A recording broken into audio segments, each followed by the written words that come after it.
Happy Friday, everyone. Welcome to Somewhere in the Middle with Michele Barard. I'm your host, Michele Barard, founder and CEO of Michele Barard LLC and Urban Book Editor. And I'm very happy to share this hour with you, where we examine all those places where spirit meets life and the joys and challenges that may bring. Now, I hope you all have been holding up well despite the challenges 2020 has hit us with: COVID-19, lockdowns, school closing early, and killer hornets. But I hope you guys have been holding up. I hope you're doing well. I know this has been a challenging time, but we're all going to get through this. I know it's just a mess. I don't even know what else to say. It's just a mess, but we're going to get through this. And I think one of the ways that we get through this is by just doing the work, doing what we do. So we're going to keep doing what we do and bringing you shows. I'm glad you've been able to get through this first half of the year. Let's finish the second half of the year out strong too. Now, you guys know I like to start by thanking Ms. Beverly Black and Tribe Family Channel for helping me create this space for us. Tribe Family Channel is home to an assortment of thought-provoking shows that explore life, spirit, business, and culture, including The Woman at the Well, hosted by Ms. Beverly Black herself. Somewhere in the Middle was born on Tribe Family Channel, and though we've grown onto our own platform, we are ever grateful and loyal to our roots. To paraphrase an African proverb, we're here because we stand on the shoulders of those who came before us. Now, you guys know we took the month of June off, so we had another wonderful replay, or an encore presentation, as I like to say, of a previous interview. And the one we had last week was for Dr. Maxine Bryant, and I am really, really grateful to her for being on the show. You can connect with Dr. Maxine on social media. And if you missed that show, make sure you listen to the replay. You can find our complete show archives, including the June 26th show, at the somewhereinthemiddlepodcast.com. I also want to shout out Bruce George of the Genius is Common movement, which encourages all of us to embrace our inner genius and share it with the world. And you guys know I think this is a super important message, and especially for us to share with the youth. But it's not just for the young people. We adults also need to be reminded sometimes that the world needs our genius, now more than ever. Learn more about the Genius is Common movement at www.geniusiscommon.com. Now, I need you guys to know that I absolutely fell in love with this week's guest. Reverend Dr. Nicole B. Simpson, CFP, is a practitioner with over 29 years of experience in the securities industry. On September 11, 2001, her life was drastically altered while working as a financial planner on the 73rd floor of the 2 World Trade Center. Simpson was on the 44th floor when Tower 2 was hit during the World Trade Center attacks. Today, Simpson compassionately assists families on how to begin to walk along the road of recovery when faced with a catastrophic, unexpected disaster. She is actively involved in spiritual, emotional, and economic empowerment. A compelling empowerment speaker, television, and radio personality and author, Ms. Simpson travels throughout the United States teaching in a practical and easy-to-understand manner. Her straightforward approach motivates everyone who hears her message to take action to change their futures. Her commitment is to engage people with the thought, if money were not an issue, what would be your life's purpose? In January 2016, Dr. Simpson embarked on a new life journey. She became the pastor of Micah 7 Ministries in Piscataway, New Jersey. She is the visionary and CEO of the Power of Gospel Ministries, a best-selling author and an entrepreneur. Simpson has written several books, including Planning for a Reason, A Season, and a Lifetime, The Ultimate Plan, a financial survival guide for life's unexpected events, which was nationally distributed through Tate Publishing, and Dare to Dream, Pushing Past Your Pain to Pursue Purpose, a book that changes the lives of everyone who reads it, and it later became her first Amazon bestseller. In June 2011, Simpson released 9/11/01, A Long Road Toward Recovery, her second best-selling book. The book reflected upon the challenges of the World Trade Center's survivors who had been neglected emotionally and economically. In January 2014, she released her 5th book, Personal Prayer for All Occasions. Her highly anticipated sixth title, addressing how to recognize the voice of God, listen, and learn how God speaks to you, was recently released. Nicole's media profile includes appearances on CNN News, BBC World News, Huffington Post, Crain's New York Business, Fox News, and UPN 9. Nicole B. Simpson is a cum laude graduate of Oral Roberts University. She completed her Master of Divinity degree at New Brunswick Theological Seminary in May 2016, magna cum laude. In January 2017, Simpson enrolled in Boston University to pursue her Doctor of Ministries in Transformational Leadership, which she completed in December 2019. So I'd like to welcome Reverend Dr. Nicole B. Simpson to Somewhere in the Middle with Michele Barard.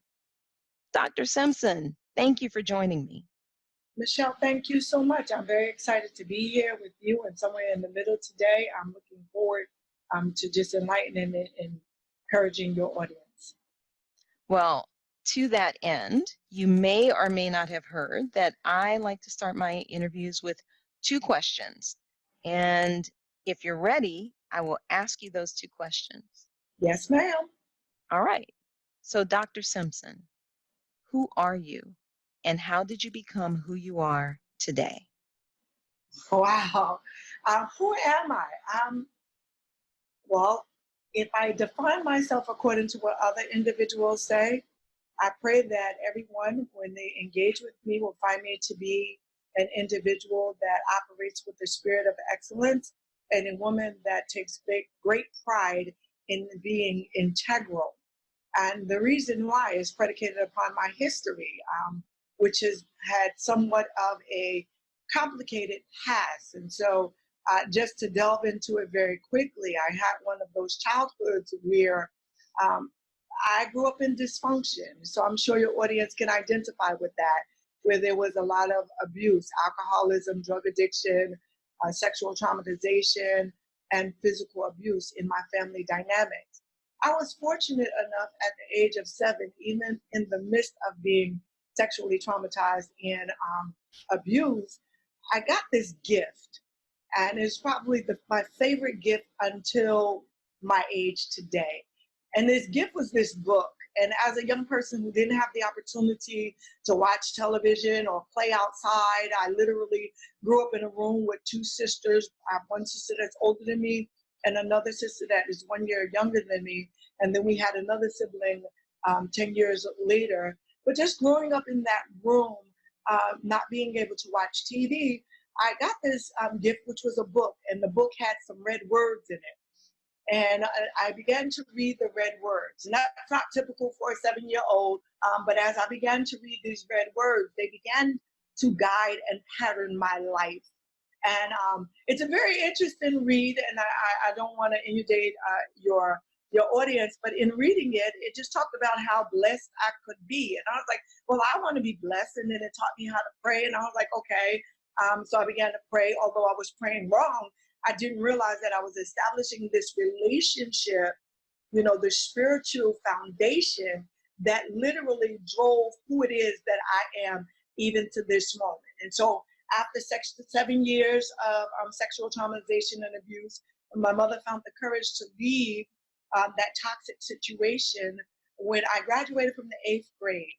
In the midst of that, I figured out two of my gifts. One gift was playing basketball, and I really thought I was going to go to the WNBA. That was my goal. And yeah, didn't make it there, but of course that's a part of life.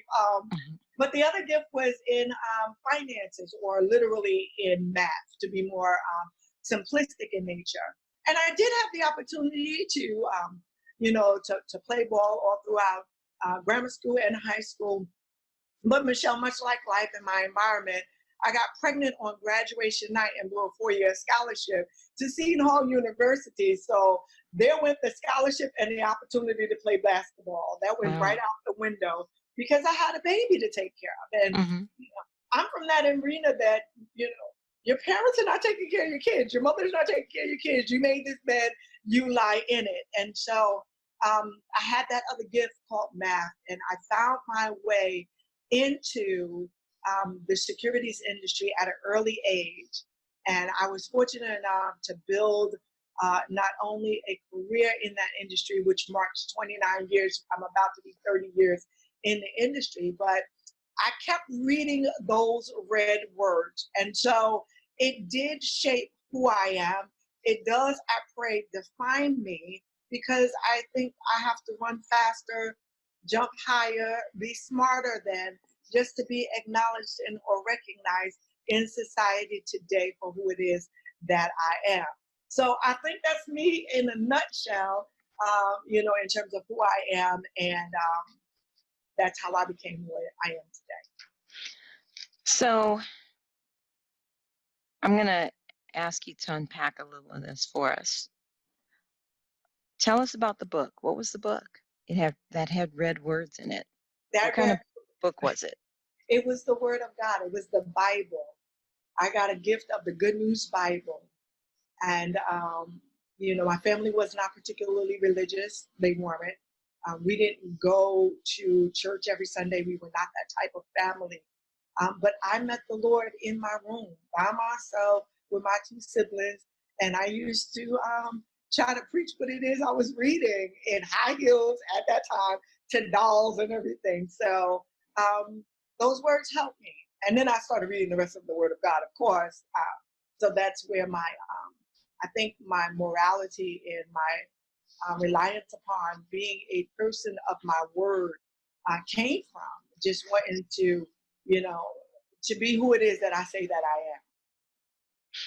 And you talk about the abuse and the sexual trauma and whatnot, but yet you managed to push yourself forward to become a mathematician, essentially, because that's what a securities person is. am. How'd you get into the securities industry? Well, that's a funny story. So I had to get a job, a full-time job, being a mother, and I used to work at the military ocean terminal. And I remember getting my first raise, and it was 50 cents.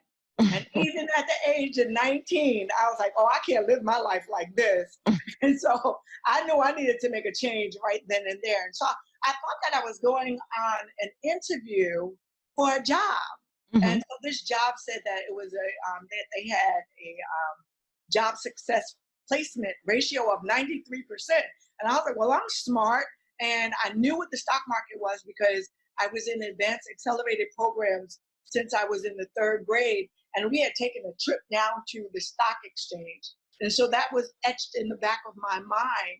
And so it turned out that I was applying for a slot in a school, which was the American Institute of Finance at that time. And so I was able to go to that school, and this is when you know that God is navigating the course of your life, and why I can at all times say that it's important to remind people that I kept reading the red words.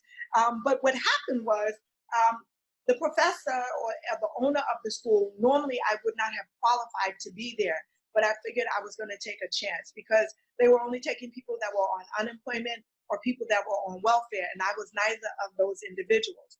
So I stepped out and I said, I'm going to try this. And I did for like the first 3 to 4 weeks. I began to go, and I loved what it is that I was learning, but I realized that they weren't paying any bills. And so I told the owner of the school, who was also one of the teachers, that I needed to drop out and that perhaps later on in life I could pursue this opportunity because it was a level of interest. And he saw something in me. And he said to me, how much would it cost for you to stay in this school? Because I see something in you, and I don't want you to drop out. And this is where integrity comes in, Michelle, because I sat down and I calculated, literally, not trying to take advantage of this gentleman or not even knowing where this question was going to lead me. But because I was very intentional about saying what it is that I needed at that time. Now, mind you, it was 30 years ago. Right. I needed at least $80 a week. This man paid me out of his pocket to attend a for-profit school with the promise that the first interview that opened up that he would send me. And he did that. Not only did he invest in me as a 20-year-old at that time now, He invested into me. He paid me. And then my very first job was at Prudential-based securities in 19, a lot of years ago. So, Right. and that's how I got my foot in the door. And he continued to be my mentor every step of the way. So he said to me, as soon as you get your foot in the door, I want you to go for your Series 7. And because he had guided me accurately Hmm. beforehand, I took his advice. So I went on and got my Series 7, my Series 63, my Series 65. I got my commodities license, my life and health, and I eventually went and got my CFP designation. So I'm not necessarily a mathematician, although I'm very good at math, but anything that relates to money, I got you. That's what I do. That's awesome. That is amazing. So, well, and for people who don't know, what is a Series 7, Series 63, Series 65? What are these licenses that you got and what did they allow you to do? So, in a nutshell, the Series 7 is what allows me to buy and sell stocks on the stock market. So, at this period of time, not limited it to a day, we know that the market has been going up and down. So people will say the Dow is up or the Dow is down, the Dow is up or the Nasdaq is up or the S&P is up or down. And so what I do is I have the ability to review that. So my Series 7 and 63 not only gives me the ability to sell that, but it also licenses me in all of the states to be able to manage clients' money. My Series 65 is a management. That's why, on top of the Series 65, I went and got my certified financial planners, which gives me the ability to literally manage people's money. And so it's one thing to buy and sell the stocks, but to do overall money management, that's what the Series 65 was. I mentioned my commodities license, which was the Series 3. That is just a buying and selling of hard assets. When I knew I was going into comprehensive financial planning, I allowed that license to lapse because I knew I wasn't going in that area of business any longer. And Hmm. so I added to the mix as a certified financial planner. I added into the mix my life insurance so that I would be able to help people in overall comprehensive planning. So I tell people all the time, Michelle, that you know, tell me what your goals and your dreams and your objectives are, and financially I can make that happen. Not just from a building of accumulation of wealth perspective, but also from a business and purpose and plan perspective, but also a protection perspective. That's what that certified financial planner designation is. It's creme de la creme of all that I'm talking about. And it says that she not only knows how to sell you a stock or buy a stock or sell you a bond and buy a bond for you. She can manage your money, but she has the greatest level of expertise in this arena as well. I'm a Black woman, and so we don't have that many. It's less than 1% of African Americans that have this particular designation. And so Wow. I'm very proud of it. So that's less than 1% of all Uh, um, uh, people with yes. these designations are Black in general. What about Black women? Well, Black women, the whole statistic is 1%. Wow. So even within that parameter, and I have been a CFP for 19 years now. I received my designation in the year of 2000, and at that time, every time I entered into the room as a young Black woman, age 30. So now I just Hmm. dated myself. You guys should figure out my age that way. Age 30, I would be in the room with literally all old white Jewish men, and they Wow. always thought that I was in the wrong states, but I was not.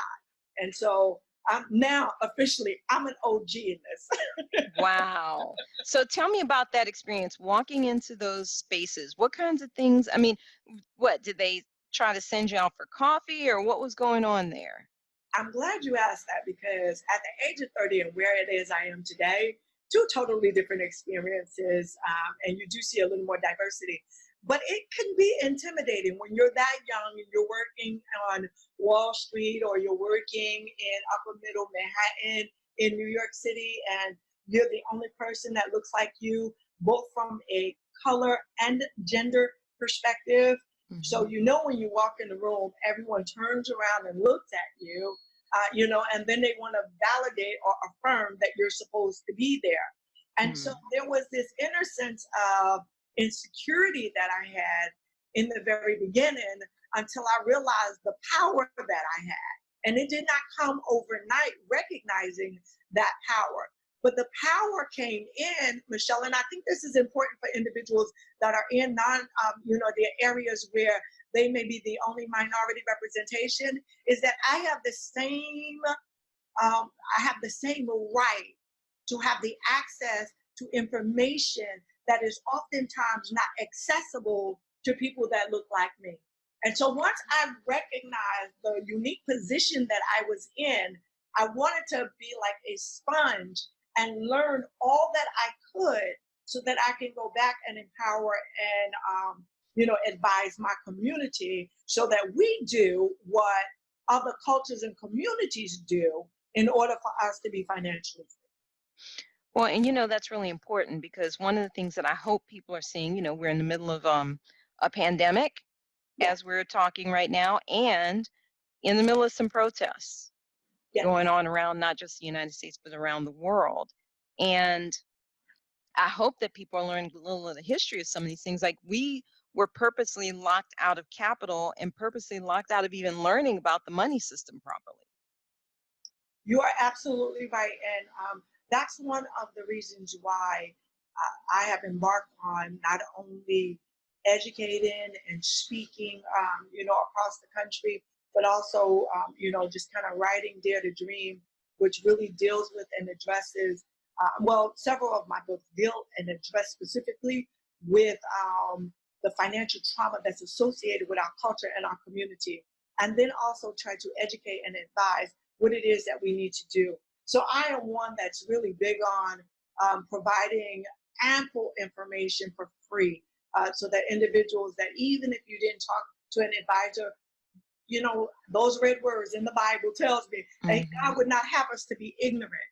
And so there is a level of responsibility that I feel in terms of educating individuals, not simply about what a stock or a bond is, ownership in a company for a stock, bond, debt in a company, but how do I accumulate wealth? What is it that I need to do? How can I save 3 to 6 months worth of emergency cash? What can I do in terms of my job? I get this big old package the first day that I go to work, and they give me this employment package, and it says all of my benefits are in here. Well, what should I do with all of this? Most of us just throw it to the side and we don't think about it. But my job is to say, if you remember nothing else that I said, open up the package and look at what they're offering you for retirement and just Hmm. do it.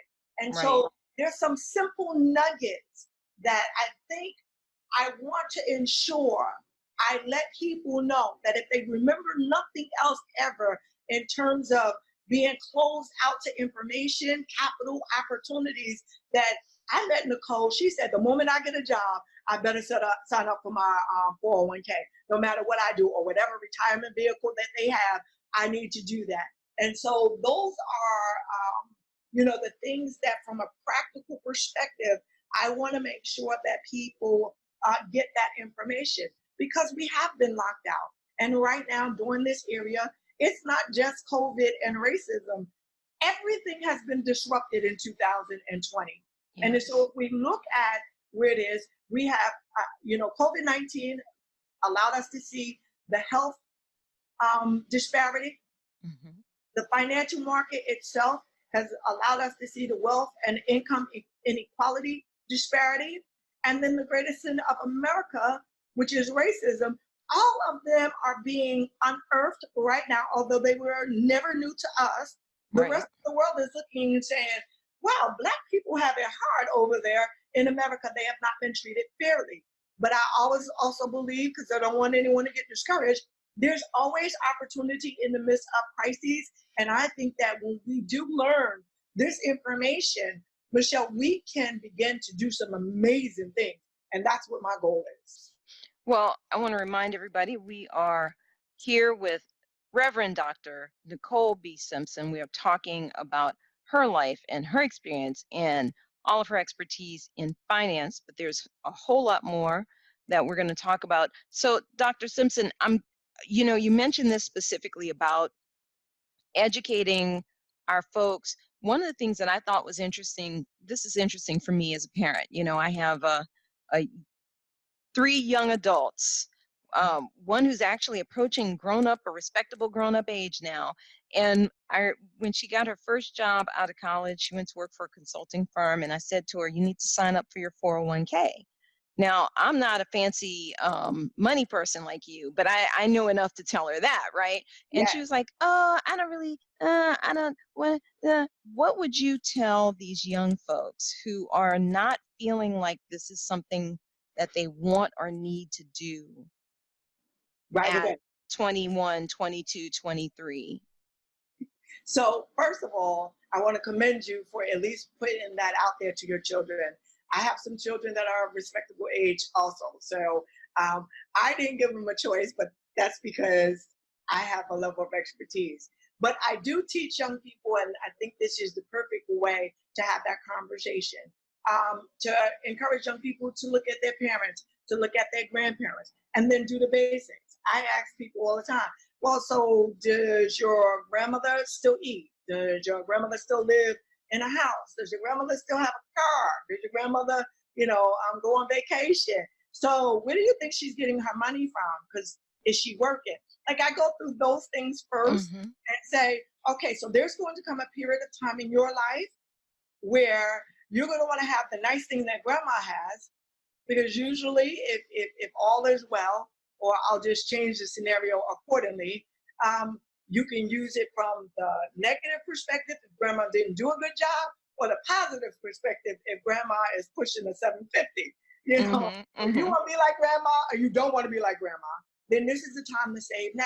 But the other thing that I tell them is, let me see $10, because no one tells them about, every kid that gets their check, they go, who in the world is FICA? Like, who is people, you know, that took all my money? Because they turn around and they'll calculate, okay, I get $15 an hour and I work 40 hours and I'm expecting X. And then all of a sudden, this big chunk of their money has been taken out. So I go through the process and say, you see all of that money that's in taxes?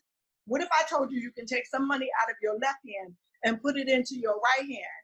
Would you be interested? Because you're not getting those taxes. And Mm-hmm. so once I get them to buy in, I then tell them, well, here's the catch. You can't touch it till you're 59 and a half. But here's the incentives. So I'm teaching the incentives. So let me finish the example so that your audience, they'll know for themselves. Mm-hmm. Whatever you take out of your left hand and you put into your right hand, you don't have to pay taxes for in the current year. But if you don't put it in your right hand, you're going to have to pay Uncle Sam. And none of us want to pay Uncle Sam, right? Because we Nope. all feel like we're overworked and underpaid. So this is how I break it down to them and say, now that it's in your right hand, you can't touch this until you're 59 and a half. But hold up a minute. I want you to read your paperwork, because you probably already think after a week of working that you don't get paid enough money for this. So let's see how much your job is going to match what it is that you have. Some jobs do, some jobs don't. Right. And so I show them where it is that their job is going to at least match them, and say, okay, so let's just put this aside and we're going to put this in something growth because you're 21, 22. But I promise you, if you do today what others won't do, you'll be able to do tomorrow what other people can't do. And you're going to thank me when you're sitting on your first 5,000. I'm going to tell you you can't take it out of the bank. You're going to thank me when you get that next 10,000, and I'm going to say, no, you can't go buy a car. And then when you hit that 25,000, you're going to be like, oh, thank you, Mom. And that's that works. So we have to be well versed, and we Right. should do some of our personal narrative in the conversation in terms of being transparent. I didn't start when I should have, or I did, and look, that's why you get to live the way we live now. Wherever your truth is, parents ought to be honest with their children and give them that information so that the children can make a more informed decision. Or just be like me and say, I'm taking this out of your checks. This is going for retirement, and then that's that. Well, I think that's awesome. And, now she's come around now. I will say that, to be fair, she's come around now. Awesome. But that first year, it was a hard slog. And And that's normal. It is normal. Yeah, and I think it is. And so, well, and I think it depends on the personality of the kid too. But to her credit, she also hated paying Uncle Sam. So she's came around fairly quickly. Good. So I really want to get into this other piece though, because you didn't mention any of this about how you became who you are today. But you were not a reverend right away. In fact, you were just doing your finance thing and life was good, right? Yes. And then what happened? So that that first job that I got at Prudential afforded me great opportunities. That once I became a certified financial planner, I was pretty established. I had taken all of my own advice in terms of comprehensive financial planning. I was still actively involved in church, and I went to work on September 11th, 2001. And at that time, I had literally just transferred from one firm to another firm. And at that time, that firm that I was at was Morgan Stanley. My partner and I had received a bonus to come over. So we had just been there just shy, or maybe just over a year. So I worked on the 73rd floor of Two World Trade Center. And in my industry, you work an average of 75, 80 hours if you want to be some kind of wonderful and make six figures at the age of 30. So Mhm. on that morning that I was there, I was in the middle of a meeting with my assistant and my associate because there were some changes going on. And at 8:46 a.m., Tower 1 was hit. And when Tower 1 was hit, the lights flickered off and on in Tower 2. And our building waved, but I really didn't really think much about it. And my assistants were like, "Oh, what's going on?" And I'm like, "Listen, I work in an industry that if I'm not working, I can't make any money." So I was like, "Okay, that doesn't affect us, so we're gonna stay right here." But then I walked over to my partner's office and looked out her window. And when I walked over there, looked out the window, I saw burning paper, and it was like a Yankees Day ticker tape day parade, except the paper was burning. And the Lord literally said, "Go." And so I walked back over and I said to my assistants, "Listen, we're leaving." And so they was like, "Well, you said we're going." I was like, "You can stay or you can leave." And I began to walk down from the 73rd floor. And as I'm walking down from the 73rd floor, they're making an announcement over the PA system. Tower 2 is secure. Tower 2 is secure. You don't have to evacuate the building. Tower 2 is secure. So I kind of felt comfort in that, got to the 44th floor and got on the elevator to go back upstairs. And the Spirit of the Lord told me to stay. So I got off the elevator and I allowed the elevator doors to close. And not even 30 seconds later, an airplane went literally right through the 73rd floor. The second floor, the second plane that hit, it was at a lower angle and it cut through almost 20 floors. So the elevators came crashing down, and as the elevators came crashing down, fire explodes out of the elevators. And so there were people literally alongside of me that were burnt alive. But the elevator that I was standing in front of didn't open. And so I'm sitting there and I'm on my knees praying, asking God to cover us. And the Lord tells me to go again. And so when I walked away that day, I had already had a deep faith because I've been reading the words in the Word of God since I was 7 years old. So I had this amazing relationship with God, but He Mhm. kept me. And so I recognized as the death toll kept going up, I began to inquire of the Lord, well, why me? Why did you say that? I saw people die. Why did you save me? And so the Lord began to unfold what I thought was my purpose in life. And so I realized that I had endured a lot of trauma. So I had gone through physical trauma, I had gone through emotional trauma as a result of 9/11 and having had my childhood. But this was the first time that I had gone through financial trauma independent of my childhood. Mhm. Because while I had taken my own advice, it took me about 3.5, 4 years to really exhaust all of my resources. So the advice that I would give individuals, say 3 to 6 months worth of emergency cash, do the systematic investment. I had done all of those things, but I found myself in a place going, God, where am I? What am I supposed to do? But in the midst of all of that, as he's revealing to me my purpose, I knew my purpose was to preach the gospel, but I also knew that my purpose was to educate people that you can recover from trauma. So now I thought it was just in my area of vocation, which is finances, and that's how God has blessed me. But it turned out that it was spiritually, financially, and emotionally. So I walked through trauma in all phases of life, and I've been able to minister to individuals. And so the first place that God would have me, I knew He called me to evangelize. And so I began preaching literally on the street corners, like old school, Michelle, on the street Wow. corners and in the prison. And so from 2002, I began to do that. I was licensed in 2003, I believe. I was ordained in 2007, and then I became Reverend Dr. Nicole B. Simpson. I became a pastor in 2015, and I became a doctor 2019. Wow. So I do. I do preach the gospel. I am a pastor. I still do active prison ministry, and I teach and talk about how to recover from financial trauma. So I don't just deal with financial trauma. I deal with spiritual trauma.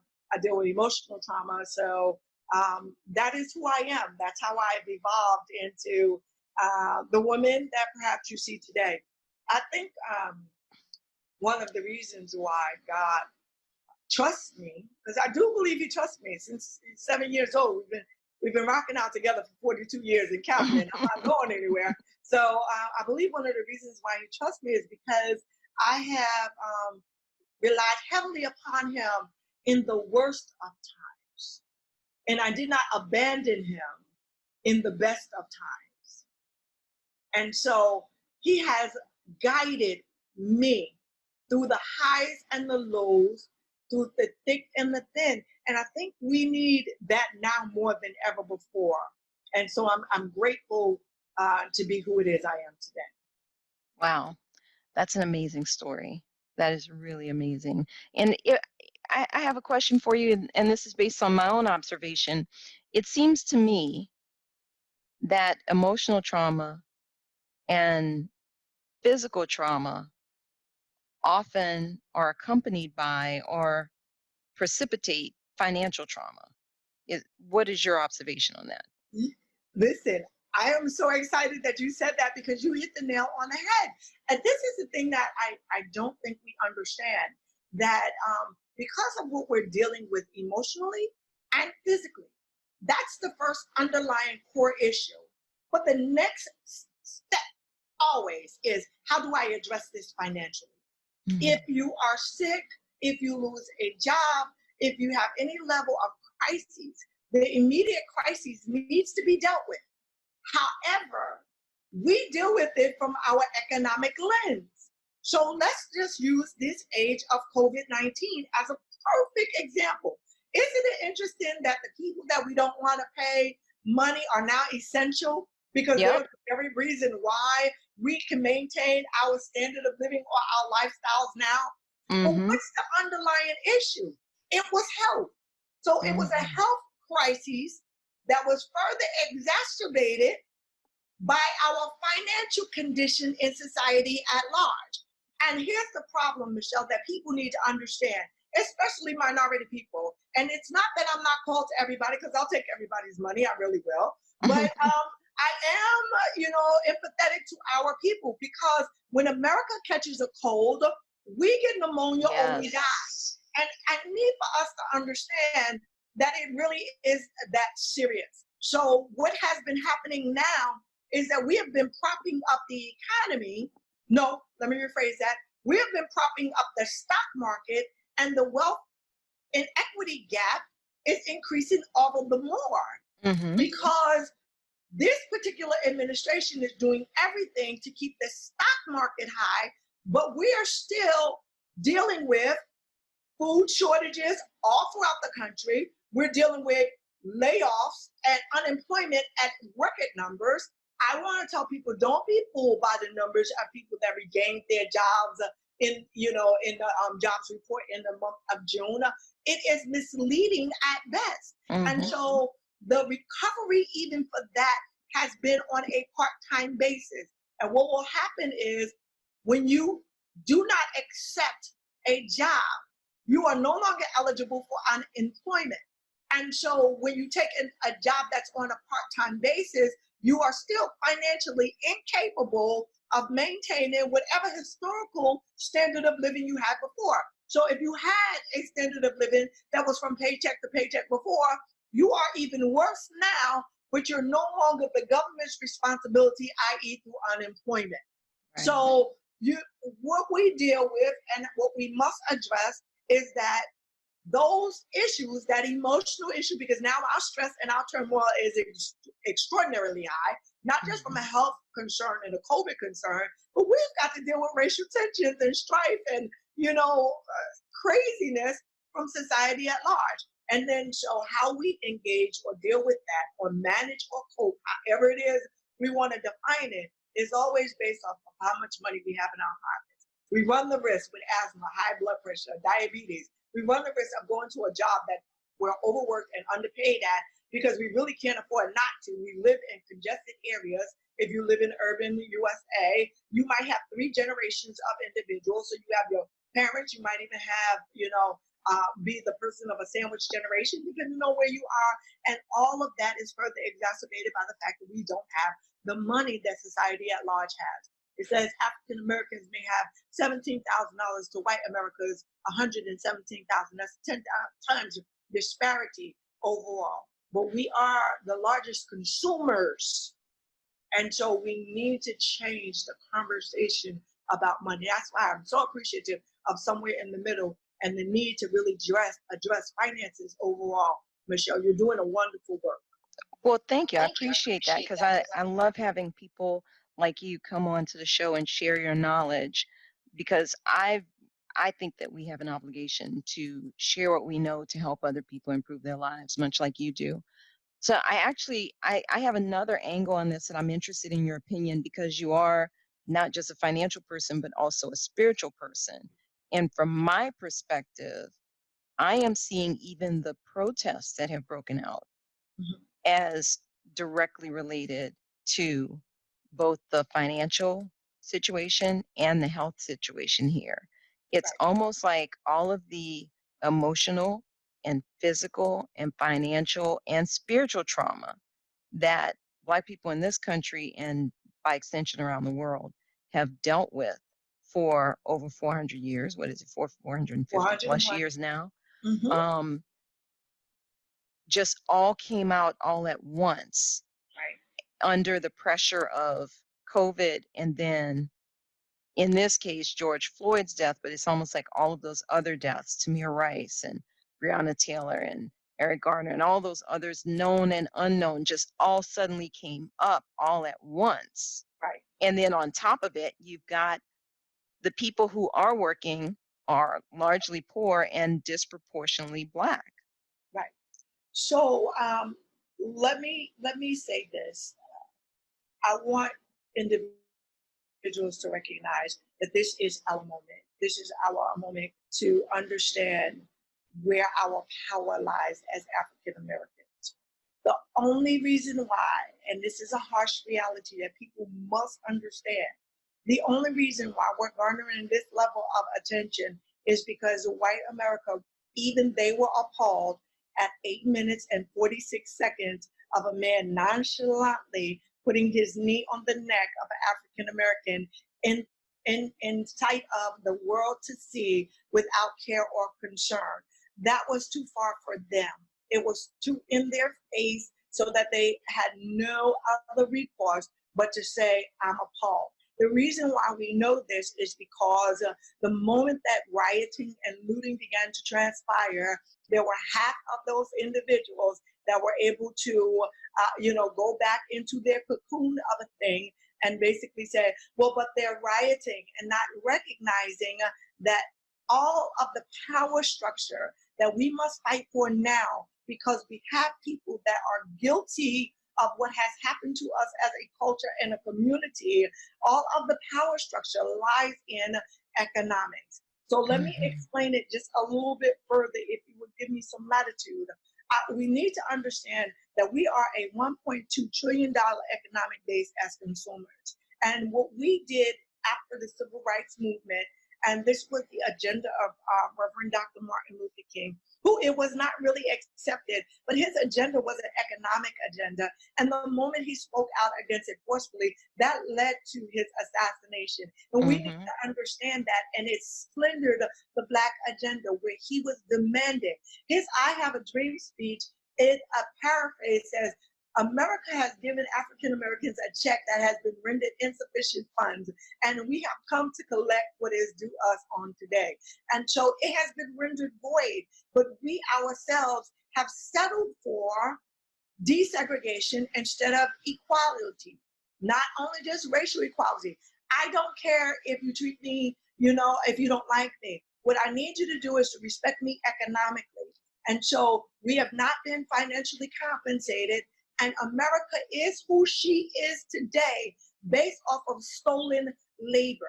Based off of stolen labor. Michelle, my master's honors thesis is titled All Men Are Created Equal Except African American Men. And Mm-hmm. so we are due justice economically. And so Ayanna Pressley says it best. She says, those that are closest to the pain should be closest to the power. Mm-hmm. Dominant culture does not want to yield power because it's economic in nature. So we must withhold our buying power, but not just Blackout Friday. I'm about to get myself in trouble, but that's okay. I don't mind being in the launch or in the deep by Yeah. myself, Michelle. But understand, this blackout stuff, that's not going to work. It's inefficient at best. What must happen is much like we did the Montgomery, well, we didn't do it because I'm a little too young for that, but for the Montgomery boycott, they did not take public transportation for 381 days. Yes. And then there was change because they withheld their dollars and they came together as a community. In order for us to be economically respected, we must withhold our dollars from whom we've been accustomed to dealing with day in and day out. We must intentionally begin to spend our money in Black businesses to the point where their revenues increase and the dominant culture's revenues decrease. You want to show our Black buying power? We've got to circulate our dollar in our community more efficiently. The rest of the world is sympathetic. They're not empathetic yet. I don't even think Right. they're empathetic. Sympathy is like, oh, I feel bad for those Black people over there. Right. And so you got major corporations coming out and they're saying, oh, we stand Black Lives Matter. But if Black lives really mattered, you would pay me what I'm worth. A Black, educated, a bachelor degree, educated individual still makes less than a white high High school school student. dropout. Mm-hmm. Yep. So let's not talk about I stand with you. I really don't care if you stand with me. Pay me equitably, and we're due reparations. We're due investment into the Black culture. We are 401 years overdue for such a thing. And until we start having that conversation, I'm very grateful that Reverend William Barbie, who is just, he's a mentor in my head, but he was on a show that we're not going to mention. He was on a show and he dealt with it. And one of the things and the points that he was making, which is very important, is that we cannot get complacent in what our demands are at this moment while we have the attention of the world. And for police reform to be the only thing that we're looking for, Exactly. it's too small. It is too small. Anything that we're looking for must be rooted and grounded in economics. And we must withhold our dollars in order to make that happen. So we should be saving, we should be investing, we should be taking advantage of the opportunities afforded to us. We should be entrepreneurs, and that's where our demand should come from. Well, I'm gonna. I'm off my high I'm horse no, and I like that horse. You and I are on the same horse, now. Good. riding side by side here. I just want to remind people that I am here talking with Reverend Dr. Nicole B. Simpson, And you are listening to Somewhere in the Middle with Michele Barard. And going forward with that thought, this is what's really, I am so pleased to hear you say this as a financial person, because as I said, I am not a financial person per se. I know enough to navigate certain things, but I'm not a financial person. But I could observe that the only reason there was any change at all in the 60s was because the part you left out was that they actually bankrupted the Montgomery bus company. That Yes, they did. they Yes, they bankrupted did. it by Yes, not, because they were the ones who were mostly putting the money into that company, and that's when folks capitulated. exactly. And that's why I say now one of the problems that we have is, just as you're saying, we don't withhold our dollars. And I know part of it is structural, right? So if I want to go to a black grocery store, I Mhm. am in the Atlanta metro area right now. If I want to Right, go to a black grocery store, I have to go all the way across town. So right, that's not like back in the day where if you lived in a black neighborhood, you probably had a black grocer. It's not like in New York or someplace like that where maybe there's a bodega in your neighborhood, or there's, New York has bodegas on every corner, as I recall. It's been a while since I've been there, but New York is the capital of bodegas. And mind you, you still have the issue in New York of who owns those businesses, right, but you're not subject to, I have to go to Publix if I'm going to get groceries, or I have to go to Kroger, or I have to go to Walmart, because that's all that's within a 30-mile radius or 20-mile radius. And right. you don't have There's a the guys. I grew up in New Orleans where if we wanted seafood, there was a guy who would drive through the neighborhood and he'd sell seafood off his pickup truck.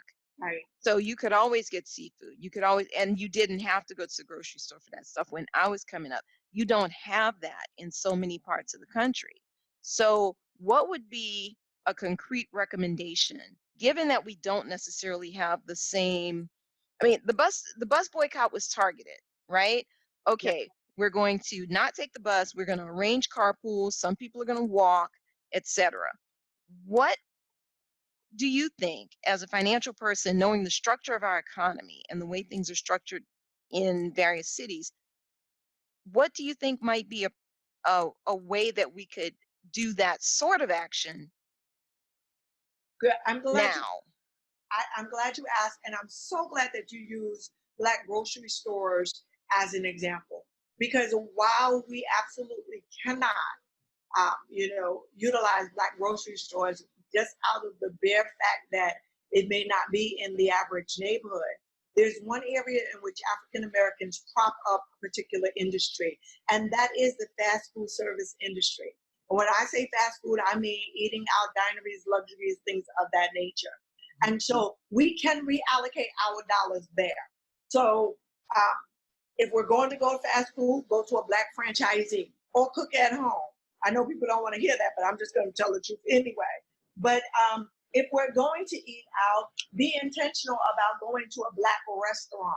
And so it may take or require you looking to find out who's black owned restaurant in your neighborhoods. But those are the things that we need to do, because that will be the greatest impact on a franchisee's perspective. Chinese people have their restaurants in Urban City USA companies. They don't hire anybody black in their companies. They keep that business in their family or what have you, and they don't treat us well. So we don't need to give our money to the Chinese people. We can give it to, somebody that's trying to do their own business or find out where they're standing from a black franchisee's perspective. That's the first thing. And I think that Hmm. that's tangible and it's impactful today. I am humbly suggesting to our culture and our communities that we do cook more at home. And I know people don't want to do that, but let me tell you why. Let me go back to the fact that we are still in a COVID epidemic. And Right. so when we start looking at what is going on really in society at large, a lot of the disease that is manifesting in society are at meatpacking plants. They're at places where it's not necessarily sanitary. It's at places where there's a very significant minority presence. We've got to be mindful of our food. Now, we can't control that aspect, but we can control what is cooked. And so this is the level of uncomfortability that we must have at this period of time. One thing that I know about us, that we will marinate something. We'll put it in. We we scrub our chicken like 300 times before we fry it, and then we'll take the little knife and we'll make sure that we scrape away whatever we think might be there. And I'm being glib, limitly, but I Hmm. for us to understand the seriousness of it. That if we start just looking at our money that we're spending on these expendable items, we'll find that we can not only put away for a rainy day, cut into the income inequality gap that's there, but we are also protecting our family from a longer term perspective because we do have some underlying issues that have not been resolved when it comes to this disease called COVID-19.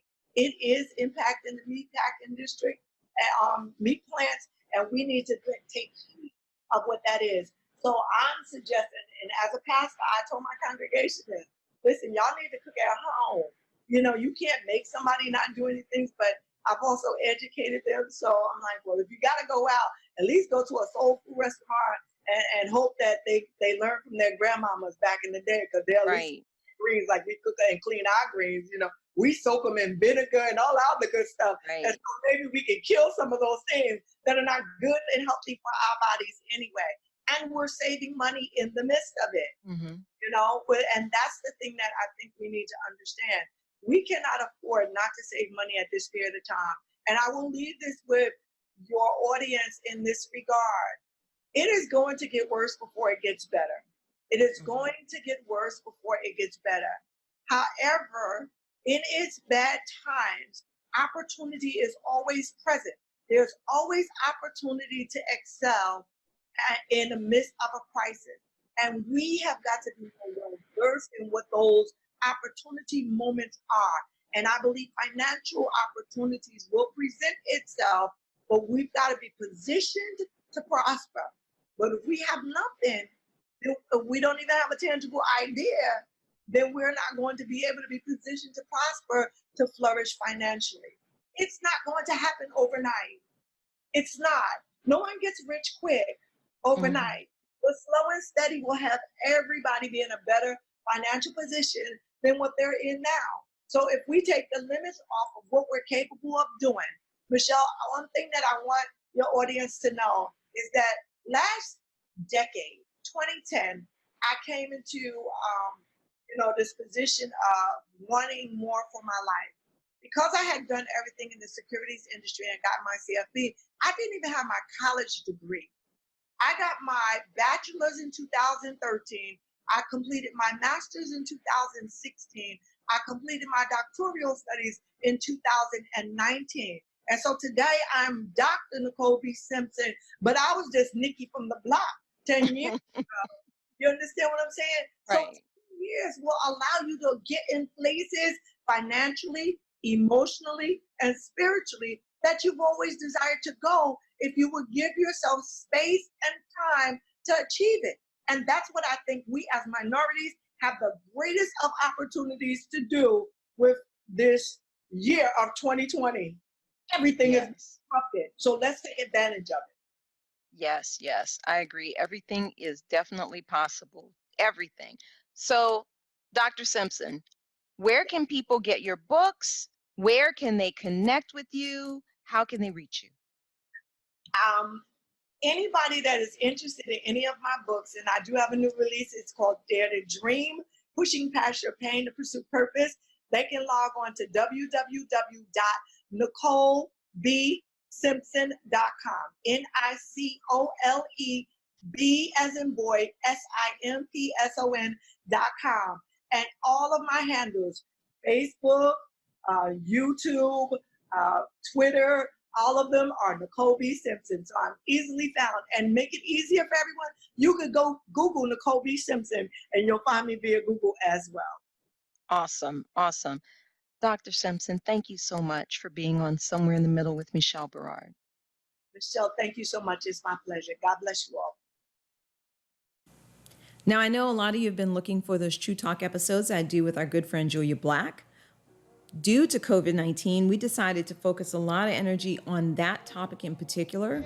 And so we started a new live stream called Shelter in Place, #Pandemic 2020.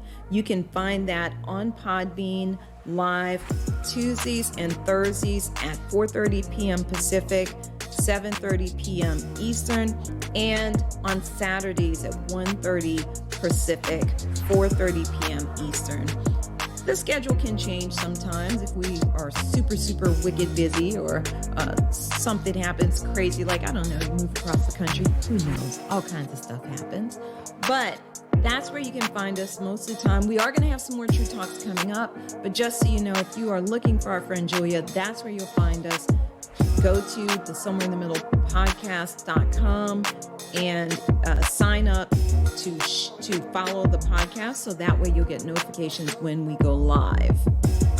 We'll also be posting those replays. We are just, man, y'all, you know, it's been a crazy 2020, and so it takes a little time to get to things sometimes, but we will be posting replays of those live streams.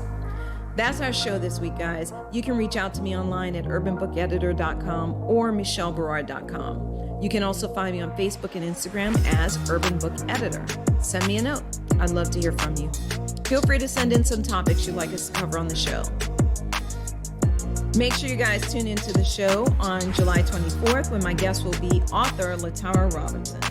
You can find us twice a month on Fridays at 5 p.m. Pacific, 6 p.m. Mountain, 7 p.m. Central, and 8 p.m. Eastern at the Somewhere in the Middle podcast.com.